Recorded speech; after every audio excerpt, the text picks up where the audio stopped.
வணக்கம் காவேரியன்ஸ். இன்றைக்கி நிறைய கம்பெனிஸோட ரிசல்ட்ஸு பப்ளிஷ் பண்ணியிருக்காங்க. அதில் ஒரு 3 கம்பெனி செலக்ட் பண்ணி அது ஒரு ஸ்மால் அனாலிசிஸ் பண்ணலாம் அப்படின்னு நினச்சேன் நான். ஸோ அதுக்காக தான் இந்த வீடியோ. அது என்னென்ன கம்பெனின்னு பார்த்தீங்க அப்படின்னா, M&M Mahindra and Mahindra, second IEX, and மூணாவது பார்த்தீங்கன்னா இந்தியன் ஹோட்டல் கம்பெனி. ஸோ இதை 3 கம்பெனியோட குயிக் அனாலிசிஸ் அப்படின்னு தான் நான் சொல்லுவேன் நான். M&M ஆட்டோ இண்டஸ்ட்ரியே பார்த்தீங்கன்னா டிராஸ்டிக் சேஞ்சஸ் வந்துருச்சு வேர்ல்டு ஓவர். அப்புறம் அந்த ட்ரம்ப் வந்தோடனே இன்னும் ஃபர்தராக சேஞ்சஸ் வரப்போகுது அப்படின்னு நான் சொல்லலாம். ஒரு 30 years பேக்கு ஒரு காரை டிசைன் பண்ணாங்கன்னு வச்சுக்கோங்களேன். அந்த காரை த்ரூ அவுட் த வேர்ல்டு விற்க முடியும். ஆனால் இன்றைக்கி சிச்சுவேஷன் கம்ப்ளீட்லி மாறிடுச்சு. என்ன காரணம் அப்படின்னா, ரெகுலேட்டரி ரிக்குவயர்மெண்ட்ஸ், அப்புறம் இந்த ஈகோ சிஸ்டம், அப்புறம் கஸ்டமர் ப்ரிஃபரன்சஸ். இதனால் கண்ட்ரி டு கண்ட்ரி மாறிடுச்சு. ஜப்பானில் விற்கிற கார் இந்தியாவில் விற்கணும்னு அவசியம் கிடையாது. அண்டு சைனாவில் விற்கிற த பெஸ்ட்டு கார் அமெரிக்காவில் விலை போகும்னு சொல்லிட முடியாது. ஸோ ஒவ்வொரு கண்ட்ரியும் ஒரு மாதிரி அங்கே கார் சேல்ஸ் நடந்துகிட்டே இருக்குது. முன்னெல்லாம் ICE engines, there is internal combustion இன்ஜின்ஸ்க்கு தான் ரொம்ப மதிப்பு ஜாஸ்தி. ஆனால் இப்போ ஸ்லோவாக எல்லாமே எலக்ட்ரிக் வெஹிக்கிள்ஸு இல்லாட்டா என்வாயன்மெண்ட் ஃப்ரெண்ட்லி வெஹிக்கிள்ஸ்க்கு மூவ் பண்ணிகிட்ருக்காங்க. இப்போ சைனா எடுத்துட்டிங்கன்னா அங்கே ப்ரொடக்ஷன் கெப்பாசிட்டி பார்த்திங்கன்னா 28 million யூனிட்ஸ் ஆஃப் கார். வேர்ல்ட்லே த லீடர் அப்படின்னு சொல்லலாம். Second USA. India can be said about third அப்படின்னு சொல்லலாம். ஸோ சைனாவில் விற்கிற இது கார்ஸ் அமெரிக்காவில் செல் ஆகாது.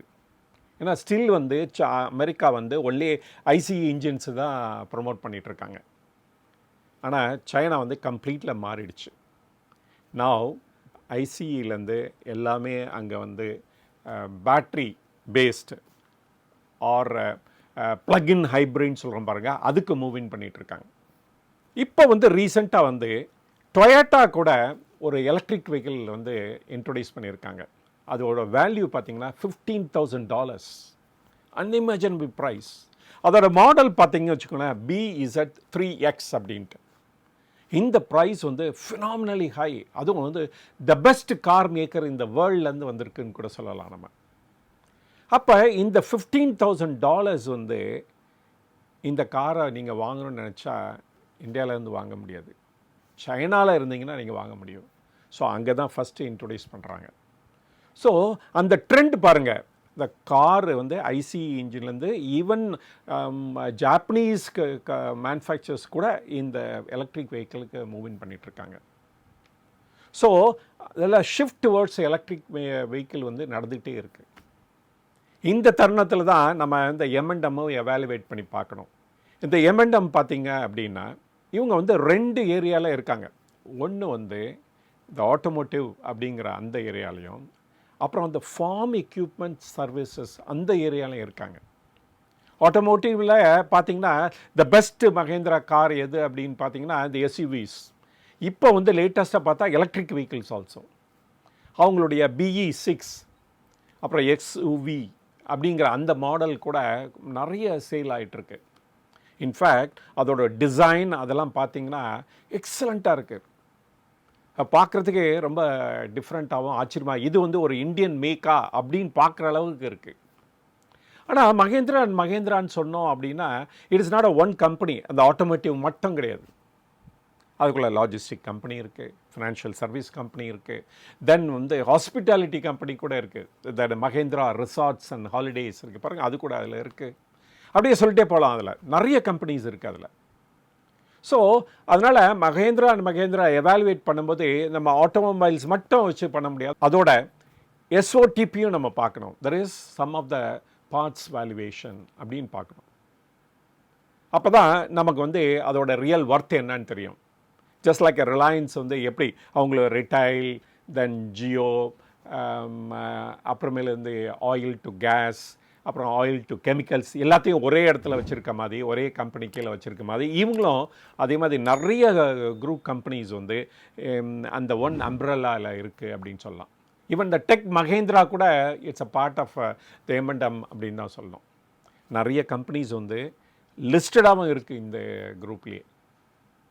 இப்போ பார்க்கலாம் இவங்களோட ரிசல்ட்ஸ் என்ன அப்படின்ட்டு. ரெவன்யூ பார்த்தீங்கன்னா அபவுட் 31,609 crores, இபிட்டா வந்து 4,938, இபிட்டா மார்ஜின் வந்து 15.6. It's an excellent. இதில் என்ன பியூட்டி அப்படின்னா மஹேந்திரா அண்ட் மஹேந்திராவோட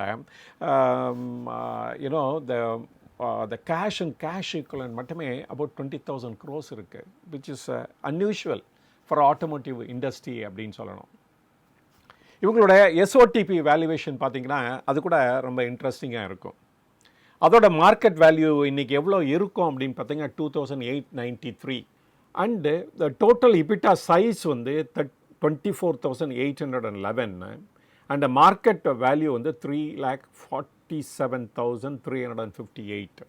அதிலே த பிக்கஸ்ட் வேல்யூ வந்து டெக் மகேந்திரா தான், நோ டவுட் அபவுட் இட். சப்சிடரிஸோட டோட்டல் வேல்யூவேஷன் பார்த்திங்கன்னா அபவுட் 51,662 தான் வேல்யூ. அதை பேஸ் பண்ணி அரைவ் பண்ணது தான் அபவுட் 430, அண்டு டோட்டலாக பார்த்திங்கன்னா 3,323 இஸ் த எஸ்ஓடிபி வேல்யூவேஷன். ஆனால் இன்றைக்கி மார்க்கெட்டில் வந்து கரண்ட் ப்ரைஸ் என்ன கோட் ஆகிட்டுருக்குன்னா 3,022 ஆர் 3,100 அப்படின்னு சொல்லலாம். இன்றைக்கி கூட மார்க்கெட்டில் பயங்கரமாக ஏறி இருக்குது அந்த ப்ரைஸ். எஸ்ஓடிபி வேல்யூவேஷன் வந்து 3,323, ஆனால் market value is about 3,100. Normally இந்த எஸ்ஓடிபி வேல்யூக்கு தந்தாப்பில் தான் மார்க்கெட் வந்து ப்ரைஸ் பண்ணிகிட்டே இருக்கும் அப்படின்னு சொல்லலாம். ஸோ நெக்ஸ்ட் கம்பெனி எடுத்துட்டிங்க அப்படின்னு பார்த்தீங்கன்னா த IHCL. நான் வந்து நிறைய வீடியோ போட்டிருக்கேன் தட் இந்த ஹோட்டல் இண்டஸ்ட்ரி வந்து இன் ஃப்யூச்சரில் நல்லா பண்ணுறதுக்கு சான்சஸ் இருக்குது அப்படின்ட்டு. ஸோ அந்த லைனில் பார்த்திங்கன்னா இந்த இந்தியன் ஹோட்டல்ஸ் இருக்குல்ல, இந்த தாஜ் குரூப், அதாவது டாட்டாவோட இதுலேருந்து வர்றதுனாலையும் இவங்களோட பர்ஃபார்மன்ஸ் வந்து எக்ஸலண்ட்டாக இருக்குது அப்படின்னு சொல்லலாம். அண்டு இவங்க வந்து almost dead free company. In fact இவங்க கேஷ் ரிச் கம்பெனி இப்போதைக்கு அப்படின்னு கூட சொல்லலாம். இவங்களுடைய க்ரோத் பார்த்திங்கன்னா ஃபினாமினலாக இருக்குது இந்த பாஸ்ட் 5 years அப்படின்னு சொல்லணும். இவங்க இருக்கிற செக்மெண்ட் பார்த்திங்கன்னா எல்லா ஏரியாலாம் இருக்காங்க. இது அப்ஸ்கேல் மட்டும் இல்லை, ஈவன் இந்த பட்ஜெட் ஹோட்டல்ஸில் கூட இருக்காங்க with different names, with different இதில் வந்து அண்டர் த டாட்டா அம்ப்ரெல்லாவில் இருக்கிறனாலையும் இவங்க பர்ஃபார்மன்ஸ் நல்லாயிருக்கு. த பெஸ்ட் திங் ஒரு ஹோட்டலில் பார்க்கணும் அப்படின்னா the occupation and the room rent average, இது ரெண்டும் எப்படி இருக்குன்னு பார்த்து தான் அதை ஜட்ஜ் பண்ணோம். அவங்களோட டெட் போர்ஷன் வந்து நிறைய இருந்துச்சுன்னு வச்சுக்கோங்க, அதை டச் பண்ணாமல் இருக்குது பெட்டர். இல்லாட்ட அவங்க அசட் லைட்டுக்கு அந்த மூவ் பண்ணுறாங்களா அப்படின்னு பார்க்கணும். அப்புறமேல அந்த ஷேரை வந்து நம்ம வாங்குறது பெட்டர் அப்படின்னு கூட நான் ஃபீல் பண்ணுறேன். இப்போ ஒரு quick review of the Taj ஹோட்டலோட ரிசல்ட்ஸ். இந்த தாஜ் ஹோட்டலோட ரிசல்ட்ஸ் பார்த்திங்கன்னு வச்சுக்கோங்களேன், ஃபினான்ஷியல் இயர் 17லேருந்து ஃபினான்ஷியல் இயர் 25 பார்த்திங்கன்னா இவங்களுடைய ரெவன்யூ வந்து 2x க்ரோ ஆகிருக்கு. தெர் இஸ் 4,076லேருந்து இன்றைக்கி வந்து 8,565 crores. எபிட்டா பார்த்திங்கன்னா 4.5x இன்க்ரீஸ் ஆகிருக்கு, from 665 to 3,000 crores. And profit after tax வந்து நெகட்டிவ்லேருந்து பாசிட்டிவில் வந்திருக்கு, 1,603 crores. ஸோ மார்ஜின் பார்த்திங்கன்னா எபிட்டா மார்ஜின் பார்த்திங்கன்னா நிலை 35%, அகெயின் 19 basis point இம்ப்ரூவ் ஆகிருக்கு. தென் வந்து ஃப்ரீ கேஷில் வந்து 58x இன்க்ரீஸ் ஆகிருக்கு. நெட் கேஷ் வந்து இன்றைக்கி பாசிட்டிவில் இருக்குது. அதான் முதல்ல சொன்னேன் நான், 2,850 crores இன்றைக்கி வந்து பாசிட்டிவ் கேஷ் ஃப்ளோவில் இருக்காங்க. ஸோ நிறைய இண்டிகேட்டர்ஸ், இது வந்து more like asset light model தான். இவங்களுடைய பட்ஜெட் கேட்டகரி பார்த்திங்கன்னா என்டையர்லி தி என்டையர் ஸ்பெக்ட்ரமும் ஆக்குபை பண்ணுற மாதிரி இருக்கும். அதனாலையும் இவங்களுக்கு ஃபுட்ஃபால், தெர் இஸ் ஆக்குபேஷன் பெட்டராக இருக்கும். இந்த குவார்ட்டரில் என்ன கொடுத்துருக்காங்களா, நியர்லி 73% அந்த ஆக்குபேஷன் இருக்குது அப்படின்னா, மோர் த ஆக்குபேஷன் மோர் த ரெவென்யூ. ஹோட்டலில் அந்த ரூம்லேருந்து வர ரெவென்யூவோட அந்த ஃபுட்டுலேருந்து வர ரெவென்யூ தான் ஜாஸ்தியாக இருக்கும் நார்மலி எல்லா இதுலேயும் பார்த்தீங்கன்னா. ஸோ அதனால் வந்து ஆக்குபேஷன் இன்க்ரீஸ் ஆக இவங்களோட ஃபுட் சேல் அண்ட் பெவரேஜஸ் சேல்ஸும் இன்க்ரீஸ் ஆகிட்டே இருக்கும். அது ஒரு அடிஷ்னல் ரெவென்யூ வர கொடுத்துட்டே இருக்கும். ஸோ இவங்களுடைய செக்மெண்ட்ஸ் என்னென்ன ஏரியாலெல்லாம் இவங்க இருக்காங்க அப்படின்னு பார்த்தா, ஃபஸ்ட்டு இந்த தாஜ் பேலசஸ். நிறைய பேலசஸ் ஆஃப் தி எஸ்ட்வைல் மகாராஜாஸ் எல்லாத்தையும் கன்வெர்ட் பண்ணி அது யார் கையில் கொடுப்பாங்க அப்படின்னா தாஜில் தான் கொடுப்பாங்க. ஸோ அவங்களாம் ரன் பண்ணுறாங்க. ஜஸ்ட் தாஜ் இட் செல்ஃப் இதெல்லாம் ப்ரீமியம் ஹோட்டல்ஸு. அப்புறம் செலெக்ஷன் அப்படின்னா அது இன்னொரு கேட்டகரி. விவாந்தா ஒரு ரீசனபிளி ப்ரைஸ்டாக இருக்கும், not R the high level but ஆனால் ஸ்டில் ரீசனபிளி ப்ரைஸ்ட் அப்படின்னு சொல்லலாம். ஜிஞ்சர் வந்து ஆல்மோஸ்ட் பட்ஜெட் ஹோட்டல் அப்படின்னு கூட சொல்லலாம். அப்புறம் ட்ரீ ஆஃப் லைஃப், கேட்வே, தென் வந்து கிளாரிட்ஜ் கலெக்ஷன் அப்படின்ட்டு. ஸோ இந்த மாதிரி டிஃப்ரெண்ட் கேட்டகரிக்கு இவங்க வந்து டிவோட் பண்ணுறதுனால இவங்களுடைய ஃபுட்ஃபால் இன்க்ரீஸ் ஆகிட்டுருக்கு. தெர் இஸ் ஆக்குபேஷன் இன்க்ரீஸ் ஆகிட்டுருக்கனாலும் இவங்களுடைய பர்ஃபார்மன்ஸ் வந்து எவ்ரி இயர் க்ரோ ஆகிட்டே இருக்குது அப்படின்னு தான் சொல்லணும். நம்ம இதனாலேயே இவங்களுடைய பர்ஃபார்மன்ஸ் வந்து பெட்டராக இருக்கும் இந்த இயர்ஸ் டு கம். எஸ்பெஷலி இந்த இயரில் வந்து நியர்லி அபவுட் 1 lakh crores வரைக்கும் டேக்ஸ் பேயருக்கு இன்சென்டிவ் கவர்மெண்ட் கொடுத்துருக்காங்க. அதனாலேயும் இந்த மாதிரி இன்டர்னல் டூரிசம் நிறைய ப்ரொமோட் ஆகும். அண்ட் அதனாலேயும் இவங்களுடைய பர்ஃபார்மன்ஸ் ஈவன் பெட்டராக இருக்கும். அண்ட் மறுவர் இந்தியா இஸ் க்ரோயிங் அரௌண்ட் 6%. அப்போ இந்த மாதிரி ஹோட்டல்ஸ் இந்த மாதிரி செக்டார்ஸ்லாம் அட்லீஸ்ட் 1.5 times to 2 times க்ரோ ஆகும். அதனாலேயும் இவங்க வந்து நல்லா பர்ஃபார்ம் பண்ணுறதுக்கு சான்சஸ் இருக்குது அப்படின்னு நான் நினைக்கிறேன். அதான் நான் வந்து எக்ஸ்பெக்ட் பண்ணுறேன் அப்படின்னு சொல்லுவேன் நான். Okay, coming to the next, இது ஐஇஎக்ஸ். ஐஇஎக்ஸ்ங்கிறது பேசிக்கலி ஒரு பிளாட்ஃபார்ம் கம்பெனி. இதில் வந்து ஹியூஜ் அமௌண்ட் ஆஃப் கேபிட்டல் வந்து திருப்பி இன்வெஸ்ட் பண்ண வேண்டியதில்லை ஃபார் அசட்ஸுக்காக. Only it's a software driven company அப்படின்னு தான் சொல்லணும். அதனால் அந்த சாஃப்ட்வேர் மட்டும் அப்டேட் பண்ணிகிட்டே இருந்தாங்கனாலே போதும், இவங்களுடைய பெரிய கேபிட்டல் எக்ஸ்பெண்டிச்சர் முடிஞ்சிரும் அப்படின்னு சொல்லலாம். பெரிய லெவலில் வந்து கேபிட்டல் எக்ஸ்பெண்டிச்சர் இருக்காது வேறு. இதனாலே இவங்களுடைய பர்ஃபார்மன்ஸ் வந்து எப்பொழுதுமே நல்லா இருக்கும்.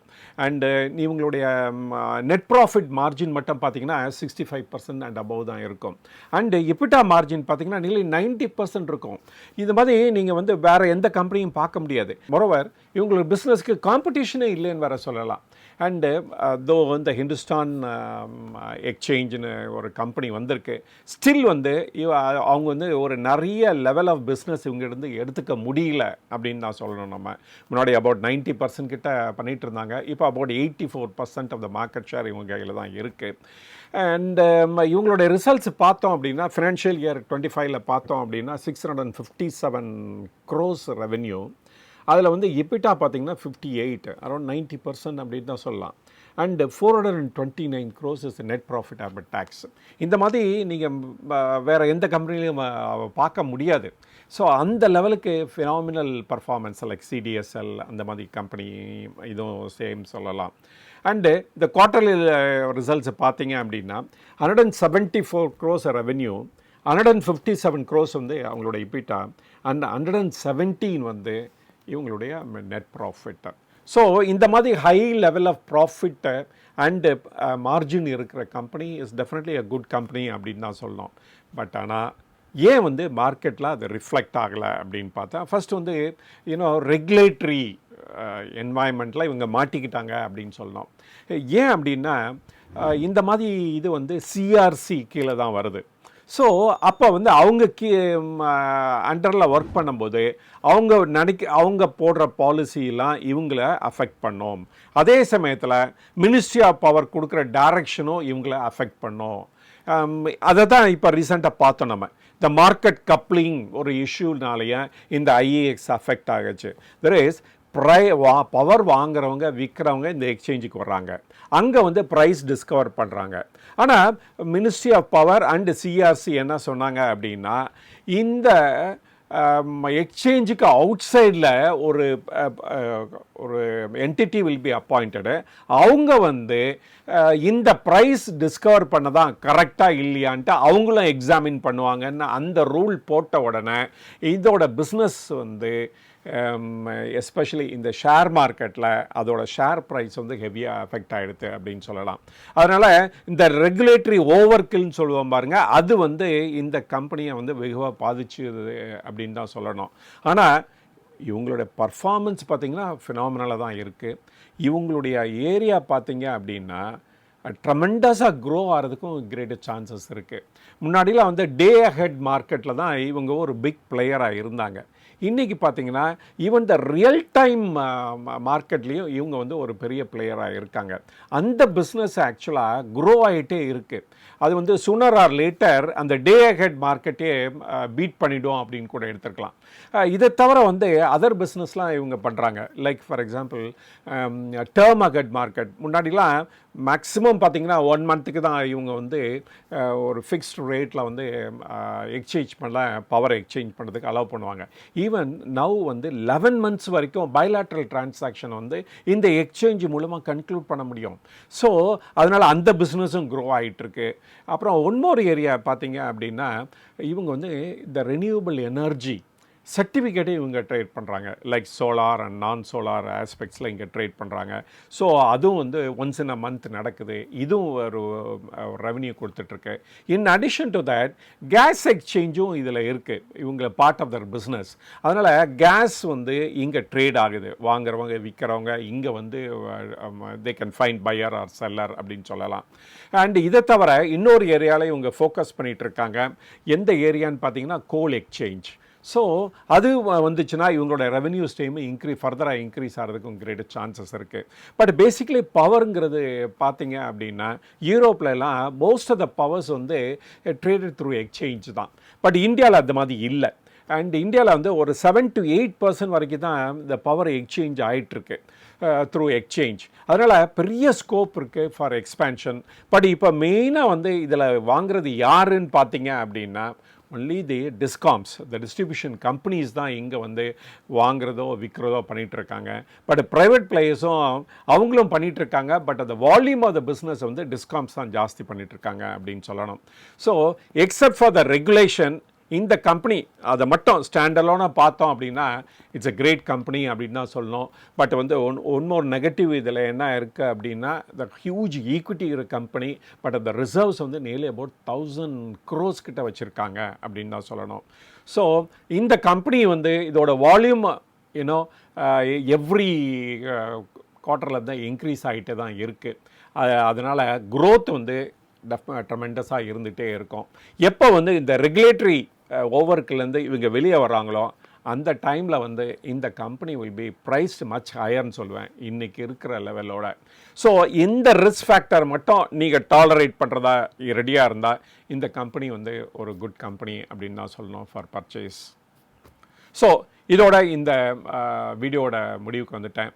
இந்த வீடியோவில் சொன்ன ஸ்டாக்ஸ் அத்தனையுமே ஃபார் எஜுகேஷன் அண்ட் இன்ஃபர்மேஷன் பர்பஸுக்கு தான் அண்ட் நாட் அ ரெக்கமெண்டேஷன் அப்படின்னு எடுத்துக்கோங்க. இது வரைக்கும் இந்த வீடியோவை பொறுமையாக பார்த்ததுக்கு ரொம்ப நன்றி. நீங்கள் வந்து இந்த வீடியோ பிடிச்சிருந்தது அப்படின்னா லைக் பண்ணுங்கள் அண்ட் உங்களோட ஃப்ரெண்ட்ஸோடு ஷேர் பண்ணுங்கள். ஈவன் சப்ஸ்கிரைபராக இல்லாமல் இருந்தீங்கன்னா சப்ஸ்கிரைப் பண்ணி பாருங்கள். வேறு ஒரு சந்தர்ப்பத்தில் வேறு ஒரு டாப்பிக்கோட உங்களை மீட் பண்ணுறேன். அது வரைக்கும் வணக்கம்.